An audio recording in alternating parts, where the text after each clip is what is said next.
What up, everybody? Welcome to That Real Texas Team Podcast, episode 95. With me, as always, my resident co-host, IG. You can find him on Instagram, Pac-Man Freestyle, a.k.a. Chris, a.k.a. Slim Chickens. Find him at That's Crazy Podcast and Talk all across the social medias. Support his channel, like, subscribe, notification bell over there.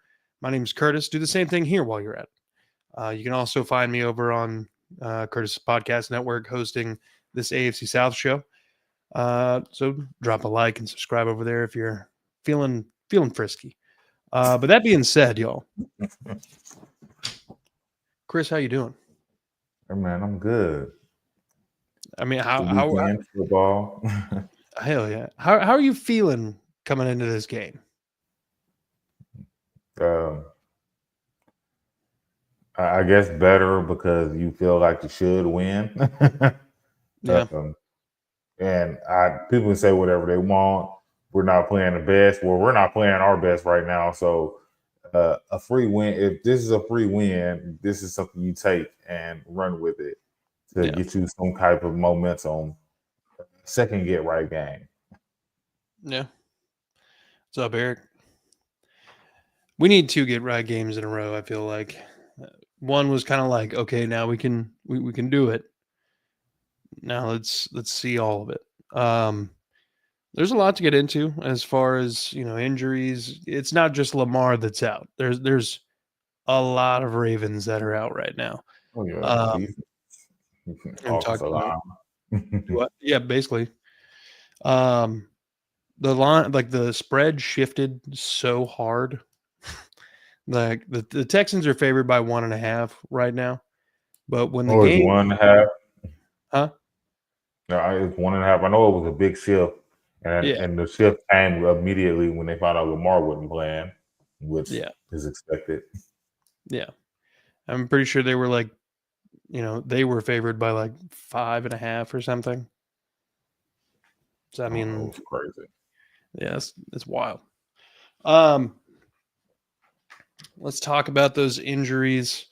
We'll go ahead and pull up the Texans one. Maybe we can zoom in a bit here or something. Nothing is helping. Yeah, all right. So we don't have a lot of issues. We're not going to have D'Angelo Ross, no Foley, or we're not going to have Jalen Reed, no Foley Fotokasi, and Danico Autry. But we really just opened up the window for Autry and Jalen Reed. Foley, I believe, is on IR now, if I'm not mistaken. Great. So, Well, I I mean, saw we're gonna have with Harrison Bryant. yeah, Harrison Bryant's back. He ended up not having a super serious injury, thank the heavens, because We I don't don't know have if any we can tight have ends. that many fucking tight ends in like this span of time. I mean, hell, we burned through as many tight ends already this season as games we've played, or about to play, I should say. Oh yeah. So lost Irv Smith and Brendan Jordan. Dalton Keene was like signed and then Okay. immediately out forever. This is the injury report for the Ravens. So their second corner, Chidobe Wuze, out. Kyle Hamilton, who last year was playing really solid football. I believe he still is, but he's questionable. He's got a groin injury that, he tried to go Wednesday, didn't he? Couldn't do Thursday or Friday. So we'll see on that one. Their number one corner, Marlon Humphrey, out. Lamar Jackson, of course, out. Emory Jones, he's one of their tackles. He's out. Looks like Travis Jones, the nose tackle, is going to be able to go. Linderbaum's a full participant. Adafe always potentially. No Ricard, no Roquan Smith. They're probably going to trot out Ronnie Stanley and his broken leg. And then Devontae Walker. questionable. Look, I mean, at this point, you're playing a Ravens team that is not fielding its best at all. This is you got Cooper Rush starting at quarterback right now. It's not a good start of any sentence. Okay. Mm-hmm. We've beaten Cooper before. I'm not worried about D'Amico being able to figure out Cooper Rush. I feel like the number one thing that they're going to do is stop Derrick Henry first and foremost, and then make Cooper Rush beat you. And we know he can't. So I'm not worried about that. I'm more worried about the offense. I think the defense is going to do exactly what it's supposed to do. The offense, however, I don't know. I just, I mean, for 3 games and 3 quarters of another game, there was just such inept football happening from the offensive side of everything. Like, the fact going into the Titans game, we were 0 for 4 in the red zone. Somebody should have been drawn and quartered after that. Like, it's insane.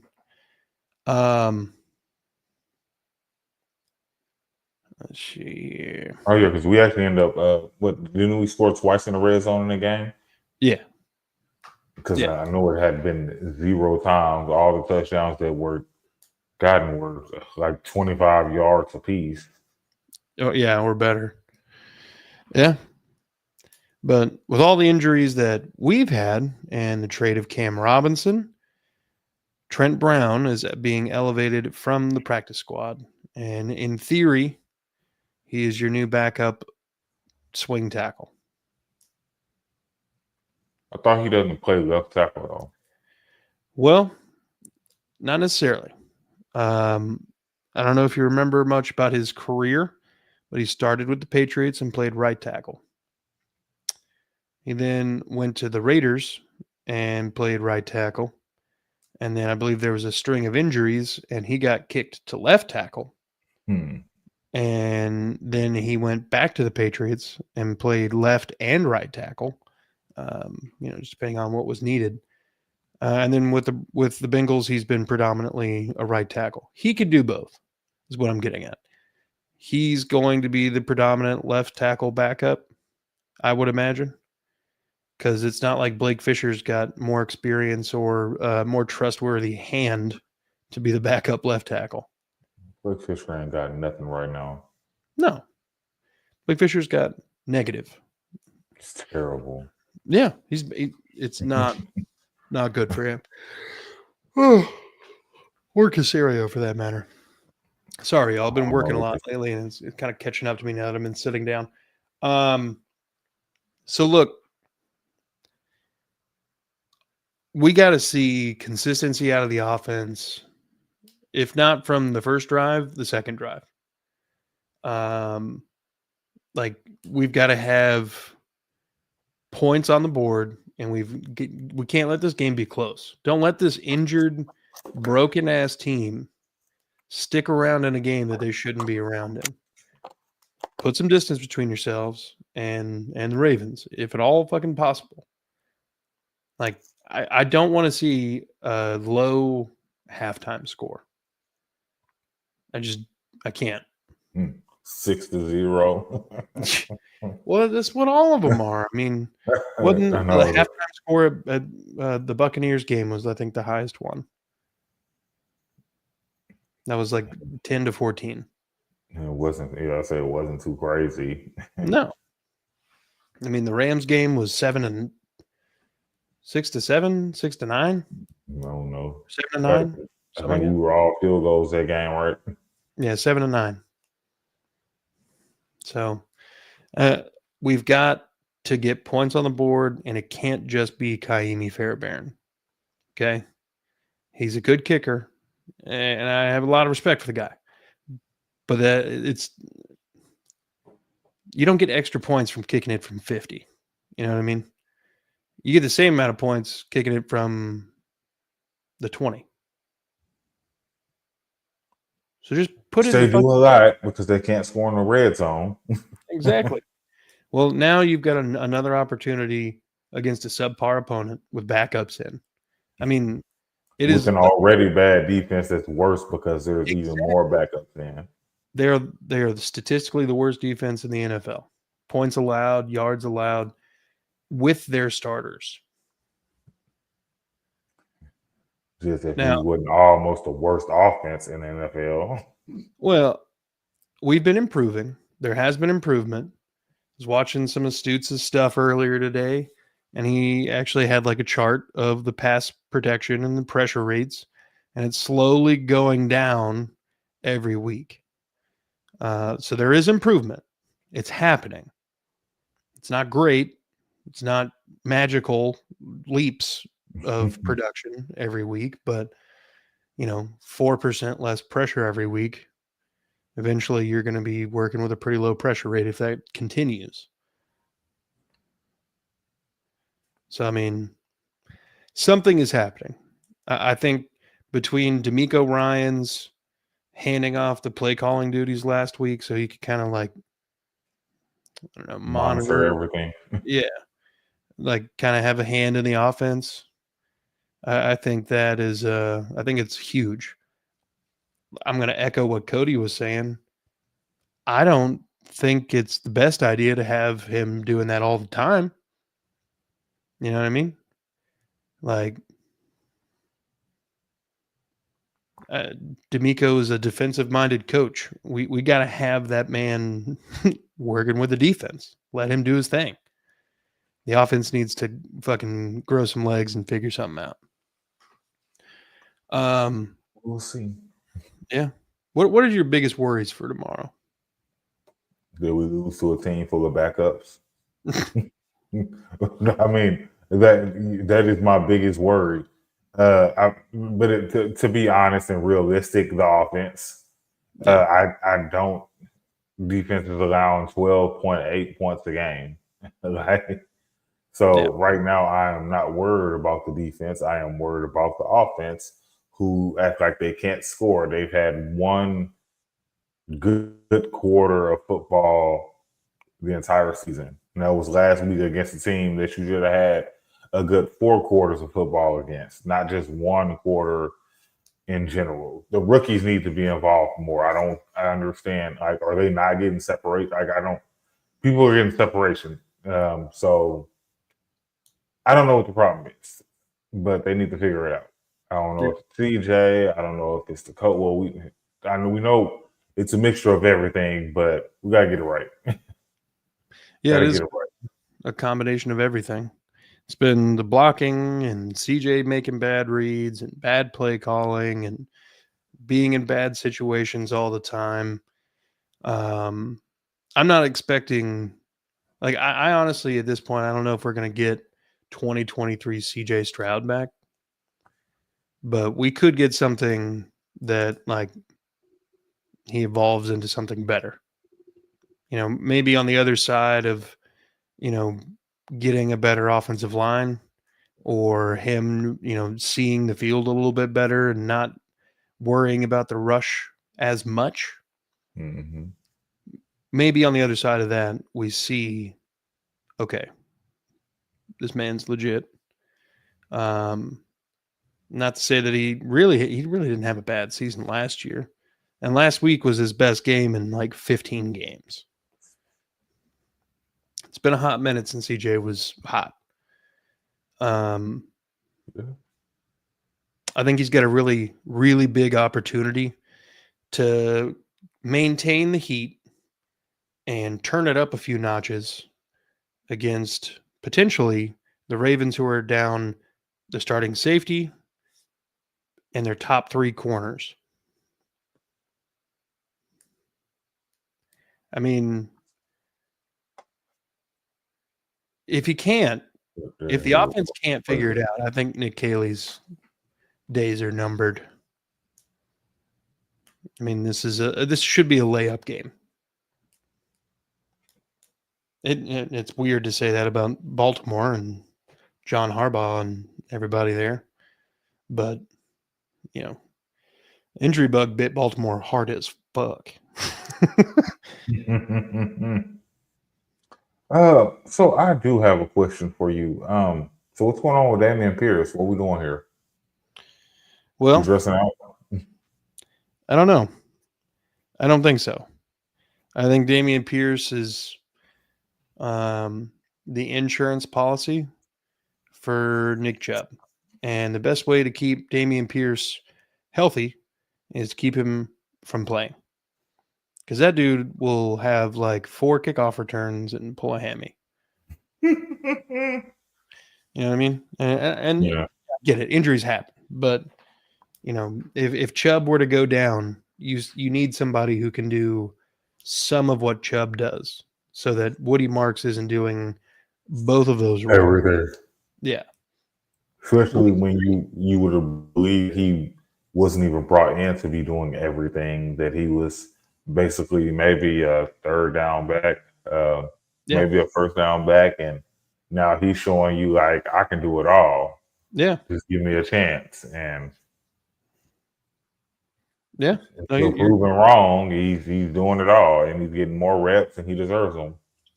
And not saying that Nick Chubb's not doing a good job. He has been. Last week was probably Nick Chubb's best week, also. But I'm still on the Nick Chubb. Nick Chubb is very serviceable. That is the aspect that I'm getting from him. He is just serviceable right now. I think the line might have been a little better for him when they weren't blocking each other. So we'll see what happens. I'm not sold on the Nick Chubb idea still, especially when I thought I was going to have Nick Chubb and Joe Mixon. Yeah. Brandon coming in with the hot ones. The lumberyard boys. Yeah, I mean, look, I want Woody Marks to be getting as many touches as he possibly can. I don't necessarily want him getting all of the touches. I think Chubb is still serviceable. I mean, hell, there were stretches during the Titans game where Chubb was getting 4 or 5 yards a carry. I think we can use him pretty well. But that's what Damian Pierce is doing. He's on the sidelines just in case old fucking Nick Chubb's foot explodes or something. On the sideline, he ain't even dressed out, so he can't even come in and play. Not even dressing out. Yeah. He's not wrong. I mean, look, Brandon, you're not wrong, but fantasy team people are going to be anybody who scores points. They're going to be freaking the hell out about.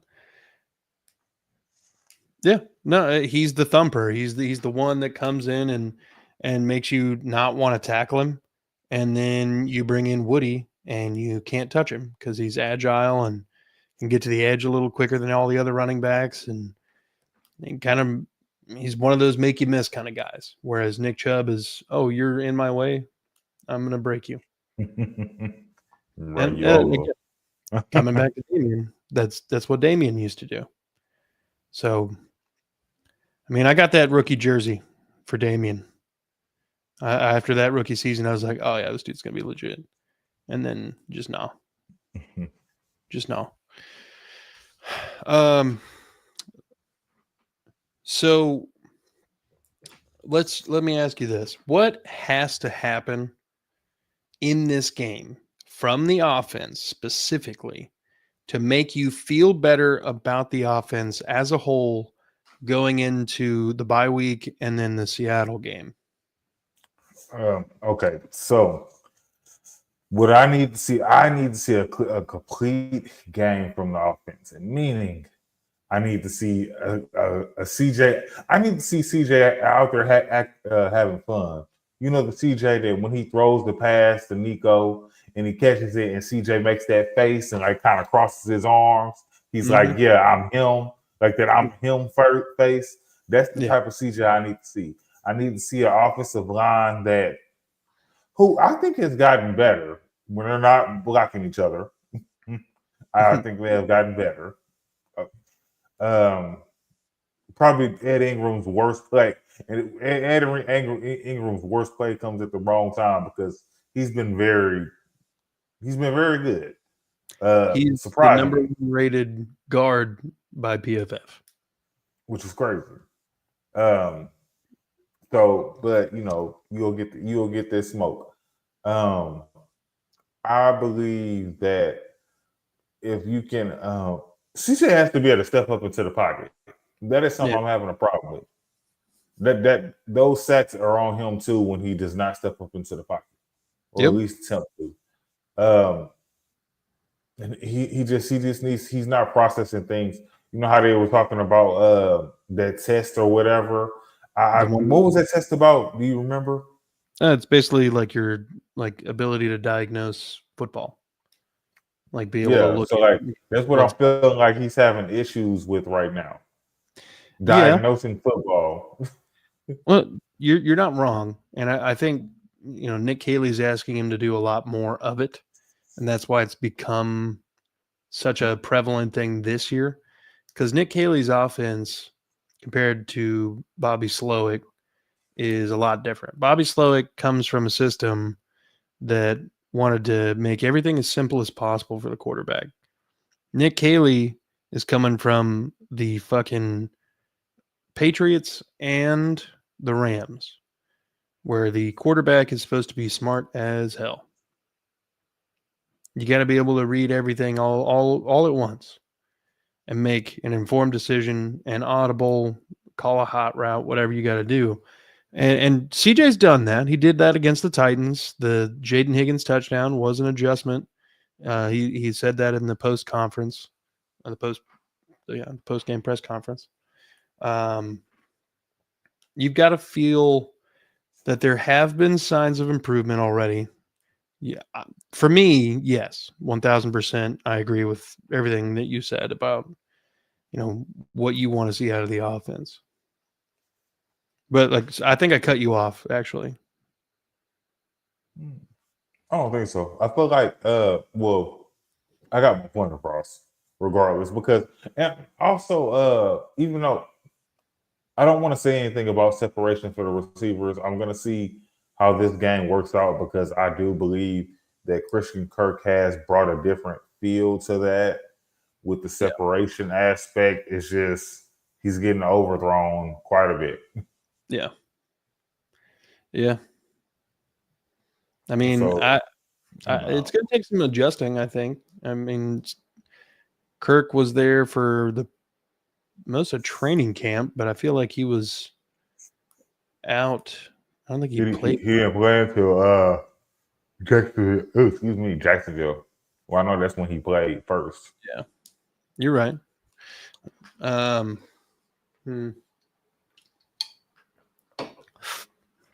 I want to see better use of the rookies, like you mentioned.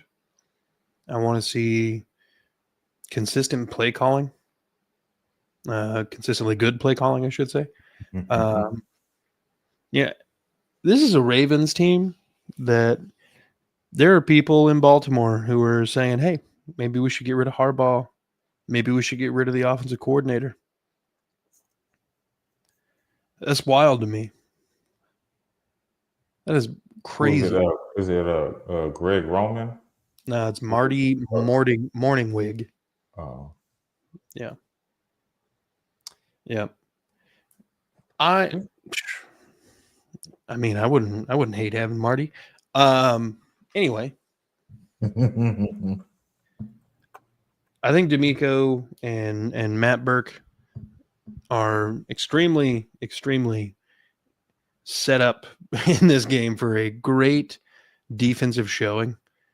Again, for anybody who doesn't remember, the last time a D'Amico Ryans defense played a team whose biggest weapon on offense was Derrick Henry. That was the 2023 season. The last year that Derrick Henry was a Titan. And he became the first player in NFL history to touch the ball 20 times and have a total of 10 yards. D'Amico Ryans knows how to stop an offense whose only weapon is Derrick Henry. Now, when you throw Lamar in there, some fucking shit gets fucked up. But you put Cooper Rush in there, D'Amico's got the fucking solution. Brandon says all that after the Ravens were apparently offseason and draft champions. Yeah. Yeah. Well, they always are. When you get a running back at quarterback, that's kind of the whole thing. Ravens are saying just run Derrick Henry on us when they're starting LT and their top 300-pound fullback are out. Yeah. Yeah. Clark is out also. Oh, Todd Monken is their OC. Oh, sorry. Marty Greg Roman was their OC before, I believe. Todd Monken out there. Okay. Because they're trying so hard to show that Lamar can throw the ball, and we don't need to know that Lamar can throw the ball. You know what we know? Lamar can run. That's what I know. I know Lamar can throw the ball. I'm not taking that away from him. But I know that Lamar Jackson can run. I know that anytime that Lamar Jackson is in the backfield and we're playing him, we don't know how to tackle at all. He just slides right out of it like he has some, I don't know, cooking grease or something on him, hair grease. Just slips right out of anything, petroleum jelly, and he just runs and gets a touchdown every single time. It hurts my feelings to see. Like, I don't know how it's so crazy that we got a safety on them last year. I know, how did that even happen? I know how it happened, but I'm just really surprised that was something that happened. Even though I think it wasn't even. There you go. You're right. Yeah. Look, I mean, the Ravens are going to have their hands full on when they're on offense, and when they're on defense, they're going to be facing a team that's, to use a Madden ripoff here, their morale is probably like 35, 40-ish. It's on the come up. That's an increase, but you're not playing the most motivated dudes right now. Let's see. Highest missed tackle percentage in the league, yet the number one defense. Need to tackle Derrick Henry. Yeah. I would love to see back-to-back shutouts. I don't think that's happened in a long time. Probably a really long time. If we'd probably be the first team since 1970 something through 5 games to allow 10 points or whatever per game. Oh yeah, that'd be incredible. That's what I'm saying. Yeah, just throw 2 goose eggs right there. 12.8 right now. Yeah. Like I said, we can just get some winning going. We'll be that team that, the Texans are the team that who we thought they were going to be best defense in the league, at least best scoring defense. Yeah. We're surely not getting enough sacks. But it'll be fine. Like I said, I'm not really knowing what to expect from this game or even how to. I don't know. The Tennessee game did not impress me enough. The fourth quarter was good, but the game didn't impress me enough to change my mind about how I feel about the way the season is going. I don't want to hear about a season. What was that? 2018. I started 0-3, and I don't care about none of that. That means nothing to me. Gosh. Because we have a good team. I don't expect Indianapolis to continue what they're doing. Jacksonville probably make the playoffs. I still think that they can win the division, but I don't know. We got to see. Got to do a lot of winning right now. Yeah, they're going through probably the toughest stretch of their schedule right now. And the Colts are still kind of going through an easy part. The Colts, final 6 games are difficult as hell. It's both Texans games, maybe it's the last 7. Both Jags games, both Texans games, the Chiefs, and someone else. That's a pretty decent little run there. But all right, look. Let's go ahead and get this score prediction then, and we'll wrap it. Okay? So the Texans are favored by 1.5. How are you feeling score wise? Let's go 24-21 Texans.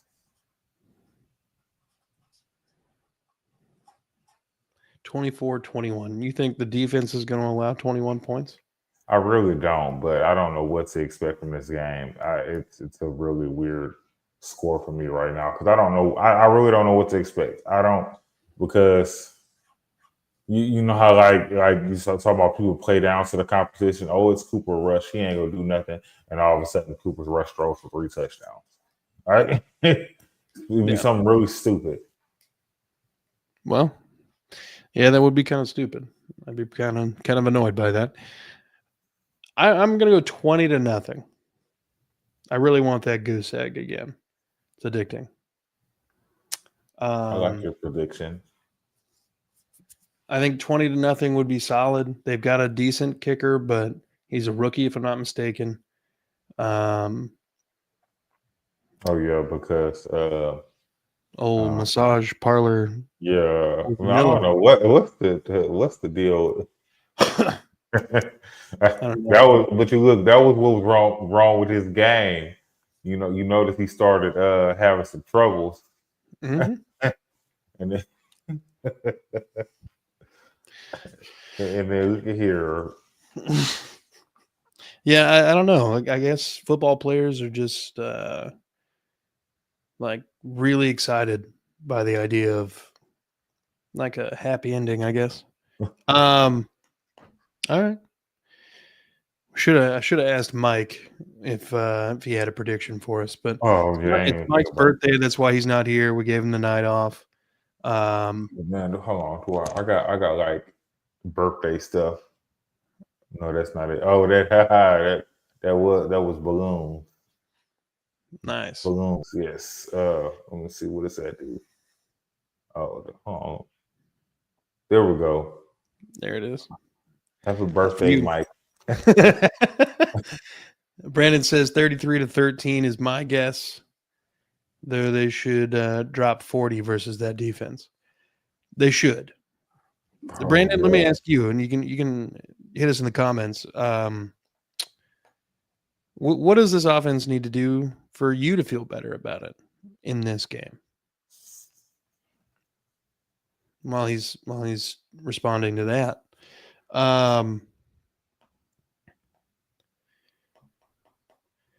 you ever been to Baltimore, Chris? No. It's kind of terrible.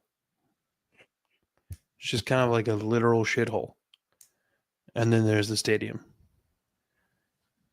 Brandon says, throw to Higgins and Knoll. Yeah. Get the rookies involved, man.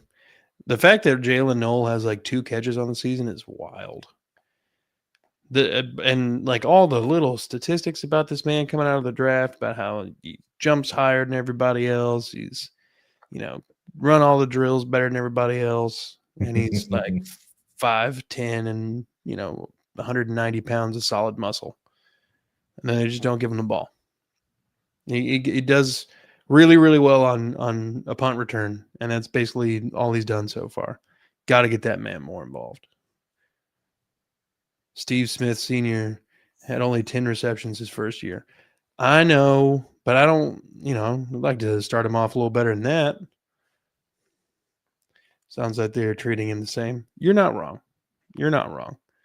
But Steve Smith was smaller and had the heart of an actual lion. Like, I don't think, I remember that flu game he had. And the fact that he was just always like the smallest dude on the field talking the most shit. You know what I mean? He had Chihuahua syndrome, but he could back it up. Rightfully so. I would say rightfully so, though. Yeah, he could back the fuck out of it. Hey, they Chihuahuas back it up. The motherfuckers bite.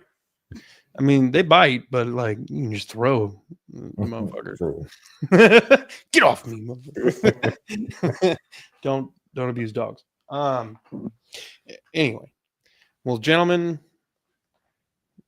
Brandon in the comments, Chris, Thank you for coming out tonight, watching us. Thank you, Chris, for taking time out of your evening away from your family to come on and talk Texans ball. If you missed it, score predictions 24-21 Texans. That's Chris's prediction. Mine is 20-0. Let's see one of those take place. All right. Go Texans. Be good people. Fuck the Cowboys. Fuck the Cowboys.